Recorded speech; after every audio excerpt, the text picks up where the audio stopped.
ತರಬೇತಿ ವಿಮಾನ ಪತನ, ಪ್ರಾಣಾಪಾಯದಿಂದ ಪಾರಾದ ಮಹಿಳಾ ಪೈಲಟ್.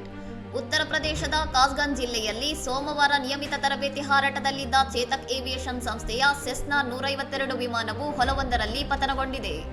ಈ ಅಪಘಾತದಲ್ಲಿ ಗಾಯಗೊಂಡ ಮಹಿಳಾ ತರಬೇತಿ ಪೈಲಟ್ಗೆ ಸ್ಥಳೀಯ ಆಸ್ಪತ್ರೆಯಲ್ಲಿ ಪ್ರಥಮ ಚಿಕಿತ್ಸೆ ನೀಡಲಾಗಿದ್ದು, ಹೆಚ್ಚಿನ ಚಿಕಿತ್ಸೆಗಾಗಿ ಅವರನ್ನು ಆಗ್ರಾಕ್ಕೆ ರವಾನಿಸಲಾಗಿದೆ.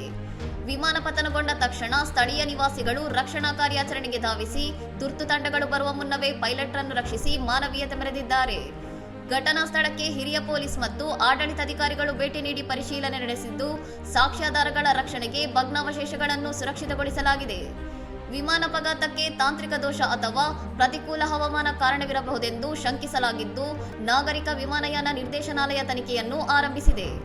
ಜಿಲ್ಲಾಡಳಿತವು ಘಟನೆಯ ಕುರಿತು ಪ್ರತ್ಯೇಕ ತನಿಖೆ ಆದೇಶಿಸಿದ್ದು, ತನಿಖೆ ಪೂರ್ಣಗೊಂಡ ಬಳಿಕವಷ್ಟೇ ಅಪಘಾತಕ್ಕೆ ನಿಖರ ಕಾರಣ ತಿಳಿಯಲಿದೆ ಎಂದು ಅಧಿಕಾರಿಗಳು ಸ್ಪಷ್ಟಪಡಿಸಿದ್ದಾರೆ.